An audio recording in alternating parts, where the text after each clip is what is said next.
Hello and welcome to my Geoguessr Daily Challenge Day 192.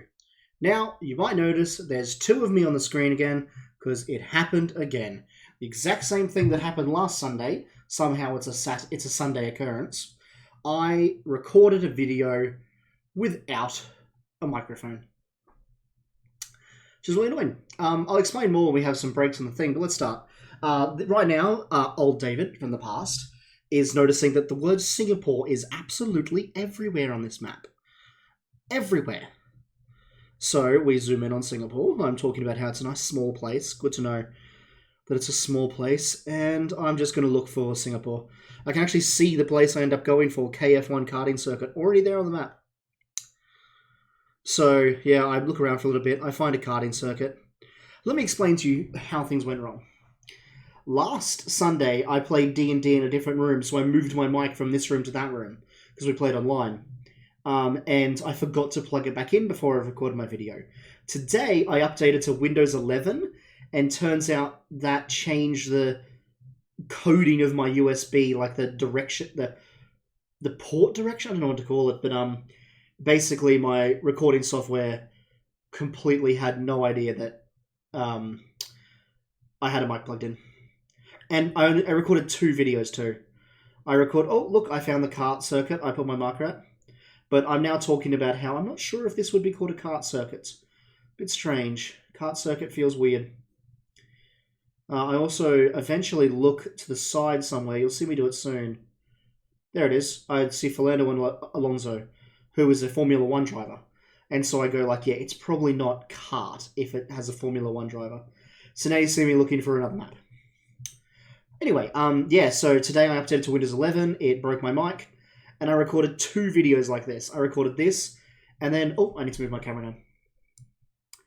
I thought to myself, like, oh, I'm not sure if I'm going to stream, but I feel like playing some Hitman, so I'll do like a contract and record it, and if it's interesting, I'll make it into a YouTube video. It wasn't that interesting, but I was going to try and make it into a YouTube video. I want to practice video editing. And yeah, that had no sound either. So that's fun.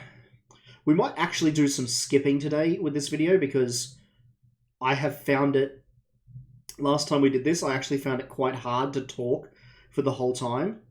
When I'm not actually commentating the search, it's really hard. Like, it's much harder to talk over the video than it is to talk during the video. Although even then, I have large moments of silence during my videos. I'm actually looking down near like the correct area, but I don't find it, which is a shame. I mean, honestly, and this is a bit of a honest moment with you guys as the viewers, if I'm honest, that's an awful start, I probably should edit my daily challenge videos. There's a lot of fluff and a lot of me being silent. Far too often, I get lost in my own head. Oh, and it was on the shore. I do mention now that this feels like a round that will probably repeat one day, and I will try to remember it in case of repeat. But yeah, there's a lot of times where I just get lost in my own head. It happens on this round a bit. And I'm just thinking about something else. Like today I was thinking about D&D and going, oh, did that go well? And I just sit in silence, which is not interesting. YouTube videos, especially these days, have to be like boom, boom, boom, boom, boom, very quick. Okay, so right now I'm saying that this looks like Norway to me, but these look like short dash Swedish lines. So I'm kind of in a conflict. We will eventually resolve that conflict, obviously. Thankfully, we'll resolve it before we finish the round.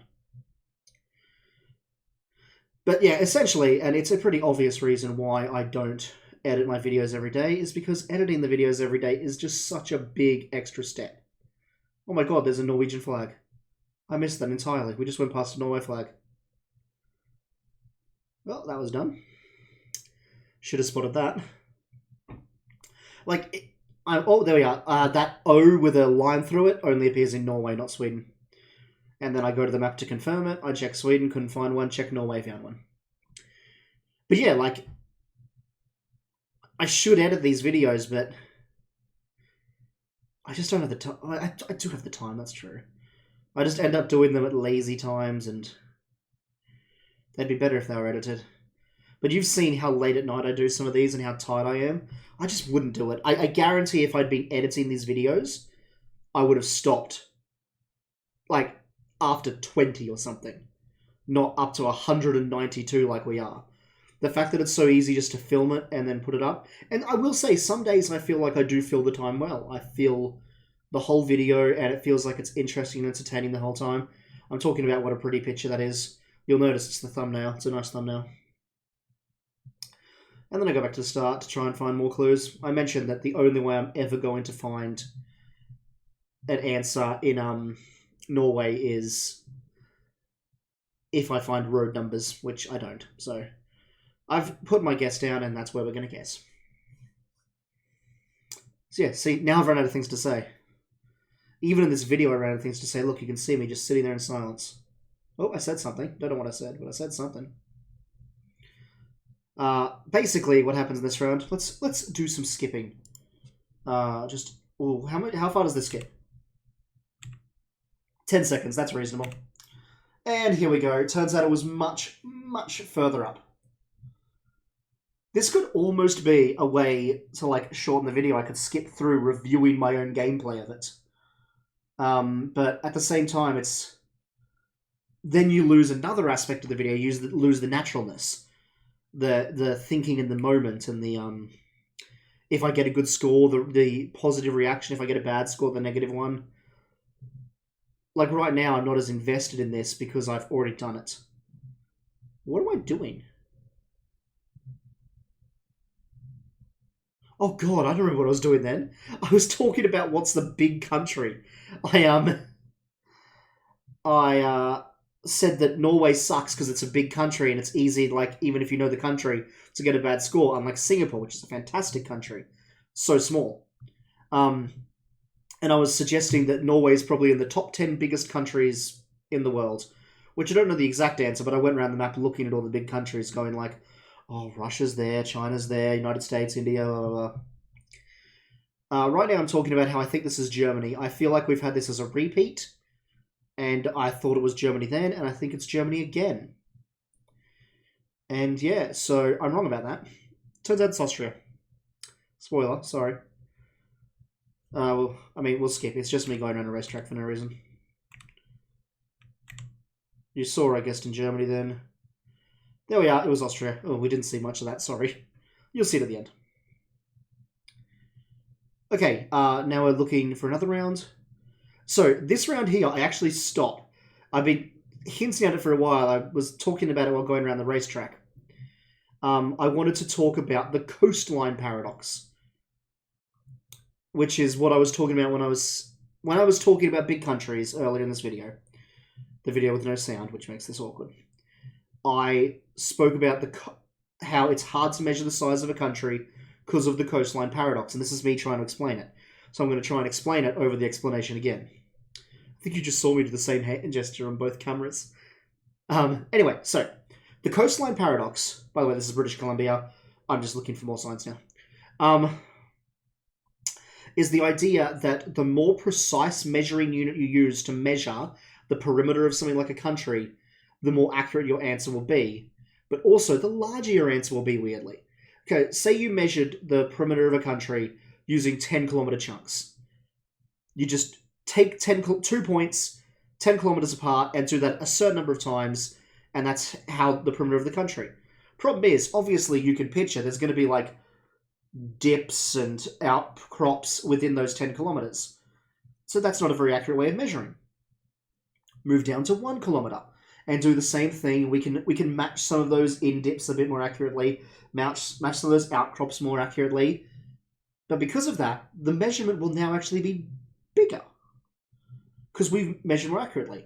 Then we go down again to like 100-meter chunks, and we can follow them more accurately. But the number continues to get better, and it will continue to get bigger for any smaller measurement, no matter how reasonable or unreasonable it is. Like, it's unreasonable to measure the perimeter of a country in millimeters. No one's ever going to do that.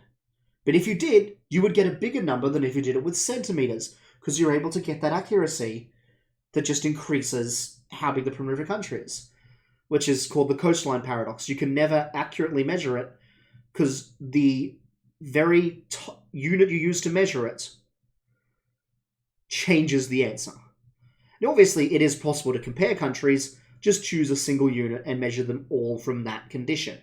always measure in kilometers, always measure in centimeters, something like that. Hey, I found Whistler. But you can't ever, like, you need to specify what you measured in, basically. Oh, my dad comes in. Hey, Dad. And we were fairly off, but not too bad. Right province, at least. This is our final round. And I thought Italy at first, because we're about to see an Italian flag. Look, there we are, Italian flag. But I then said, no, this is not Italy, because there's no double blue lines, no thin number plates. The rest of the language is clearly not Italian. Yeah, so I look around for a bit. Eventually I'll find a flag. And I'll know where it is. I'm going to do a little bit of skipping. There we are. There's the flag I find. Hungarian flag. Although I stupidly think it might be Bulgaria as well. And because it's Hungary, I say this is probably Budapest. Which there's a sign right there that says Hungarian Art Souvenir Budapest. All of our information. So there is Budapest. Put a marker down. I then look at this address. And I assume that V. Kurilet is the street name. And so Vaki Utka is potentially like a larger region within Budapest. So you'll see me on the map looking around for Vati Utka. Another spoiler alert, it's not a larger region, at least not that I can find. So I don't do that. I go back to the start to see if there's anything obvious. Oh, I find this street sign, and it says Sve Kurilet. That's the same thing I said before. Beveros. I look around again, and I actually do find something that says Beveros down on the southern part of Budapest. Come on, David. Off you go. Hunt for it. Hunt for it. There it is. But it has the wrong prefix. It has Cespl or something, not Kerelet. So it was wrong. Turns out we're in the inner city, which is a shame. And that is the video for today. I go have a look at the breakdown. There's some crazy scores by other people, but all in all, that's it. So thank you very much for watching. Have I paused? I hope you enjoyed the video. Sorry for another post-commentary video, but I talked about a few random things, so I hope you found those at least mildly interesting. And I will see you guys next time. Bye for now.